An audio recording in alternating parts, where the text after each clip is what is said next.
Today we're going to be reviewing a 2013 Daytona 675R. Massive shout out to Jamie over there. He reached out to me through YouTube and asked if I wanted to ride his bike, and of course I was in a rush to say yes, because the Daytona 675 is a bike I've wanted to ride for a very long time. I was gonna buy the base model of this before I got the Gixxer.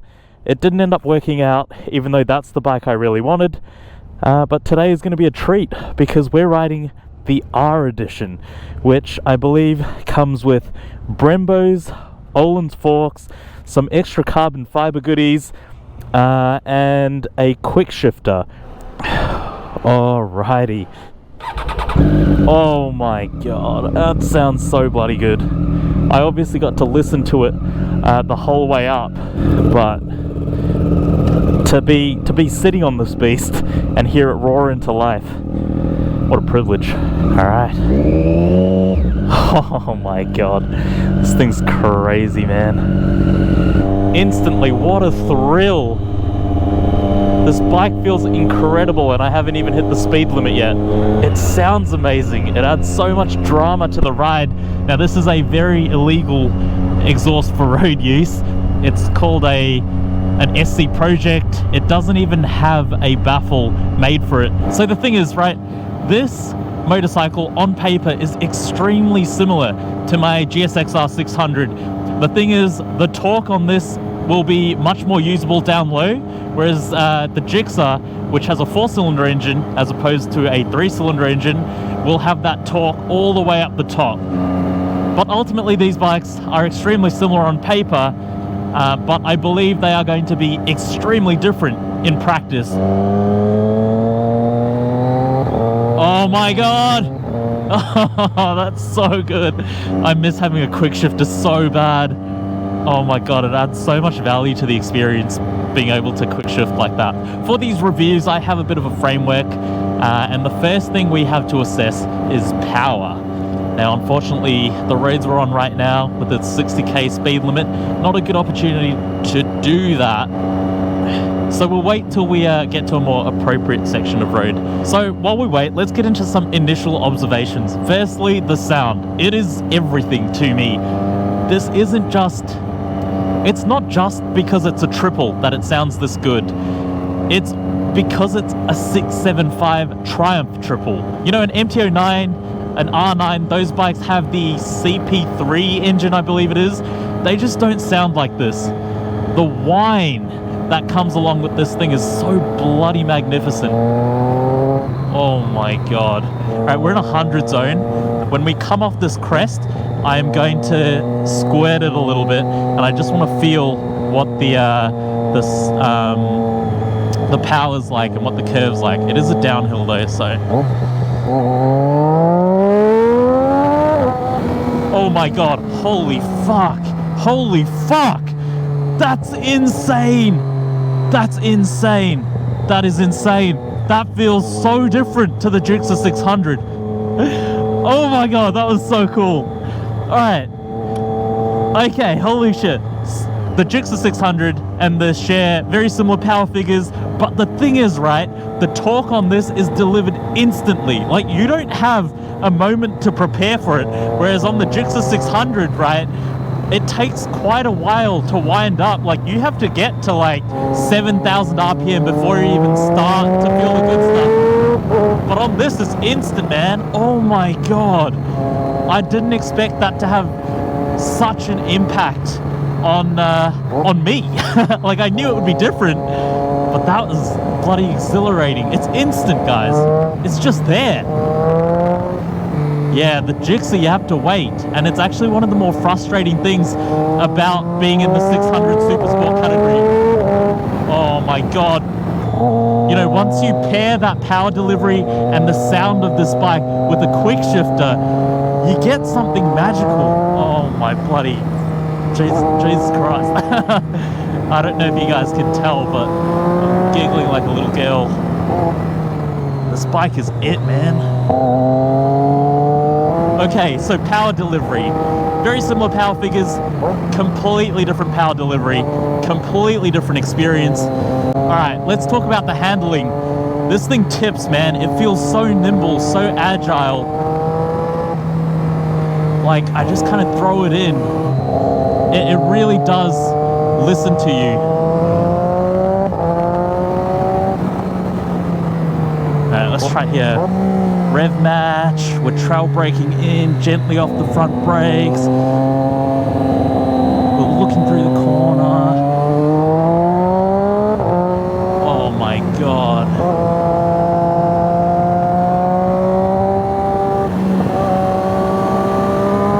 What a fucking bike, man. This thing handles like a bloody scalpel.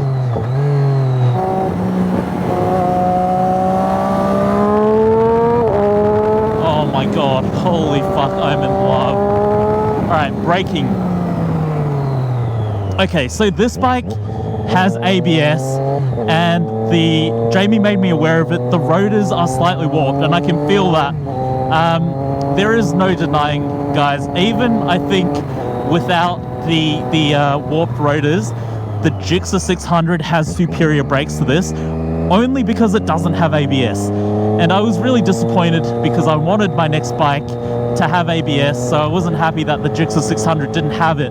But the thing is, once I started actually playing around and getting a bit of confidence on the Gixxer, I started to realize how much precision and power those brakes offer.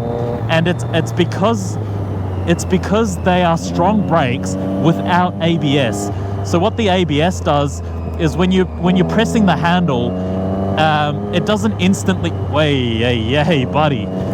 Yeah, so what happens is when you have ABS, you pull the lever, right? But it doesn't go straight to the calipers. It goes to another module, and it makes sure that your wheels don't lock up. And that is an amazing safety feature, and I believe, like, unless you're on a track bike, I think you should just have it for daily usage, which is what I use it for.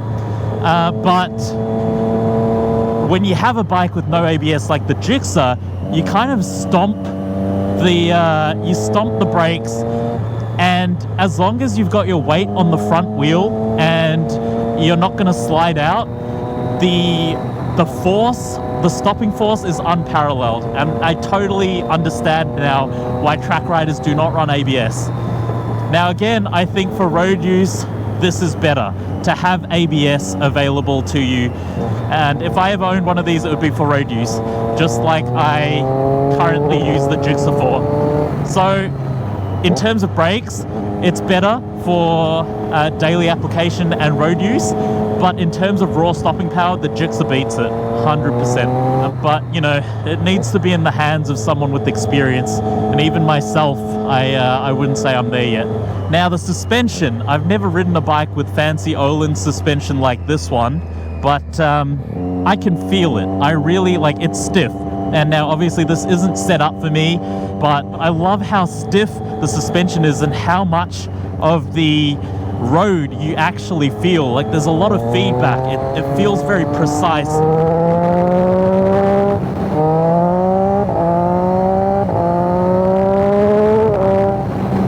Oh my god, what a fucking bike. Handling wise, this thing is amazing. I feel like I just turn the bike, point and shoot, you know? It feels light, it feels nimble. It is quite similar to the Gixxer in its handling, but I feel more confident on this, and that's because it's a skinnier bike. I think that's the real reason. So that brings me on to my next point. Let's talk about the ergonomics.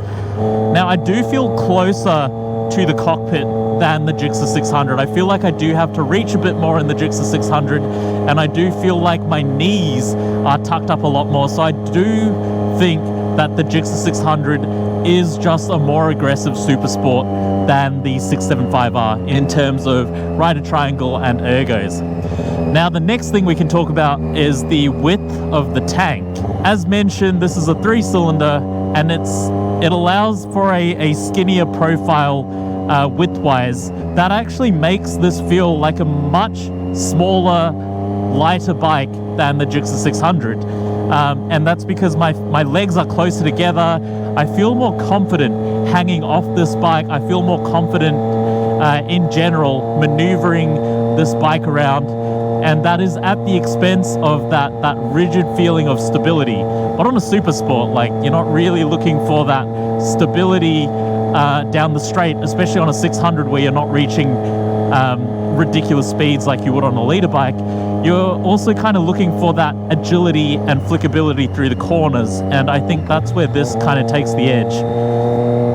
But in general, this would just be a better bike for my application, which is the occasional recreational ride out here in the hills with some nice super sport type ergos, but like comfy enough to then daily it and commute on.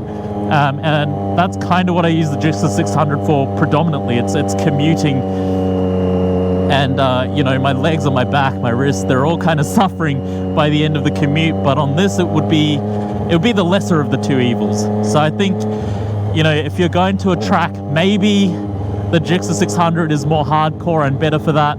This is probably just better suited for daily use. Let's talk about cost. So these 675Rs aren't cheap, and it makes sense why. Like, even though they're over 10 years old now, you absolutely will not find even a half decent example for under 10k. You can get the base models, the 675s, for under that price, and, you know, significantly cheaper if you're looking at one of the earlier generations. But the 675R, it'll cost you more than a Gixxer 600, from my era anyway. I got a 2017. It's just not as refined or as premium as this bike is. No ABS, no rider aids, pretty much nothing. A whole lot of nothing, except you do get a stabilizer, which is nice. A factory stabilizer. Does this have a stabilizer? I can't see one. Oh, maybe there is. Actually, yeah, I think I see a stabilizer, yeah. So this has a stabilizer too, which is, yeah. So in terms of cost, I think this bike is still worth it. It's kind of worth what you'd pay for it these days. It's got things like a quick shifter too, which adds a lot to my experience. All right, let's talk aesthetics. I think it's a nice looking bike. One thing I do wish this had is the under seat exhaust, but that's probably because it's a novelty to me and it's something I wanted in my next bike. I understand it's much more practical and cost efficient to have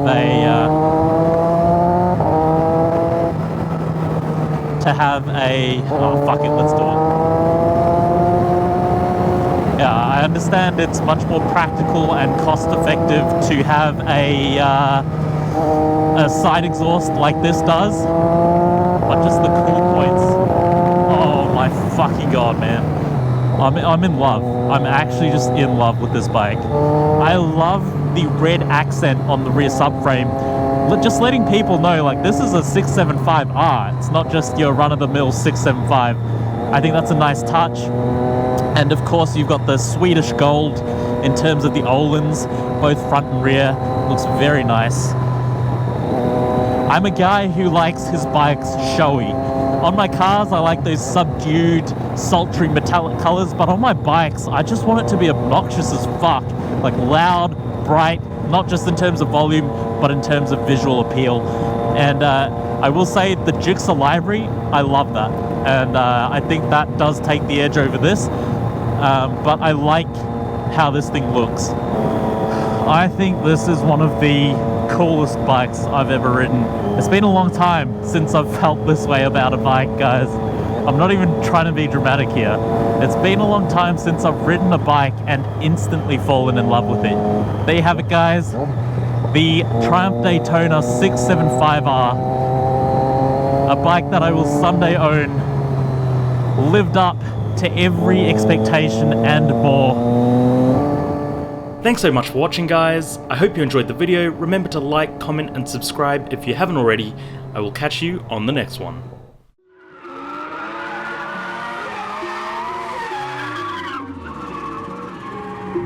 You say you've got them guns, but I've never seen you bang. You say you've got them drugs, but I've never seen you slang.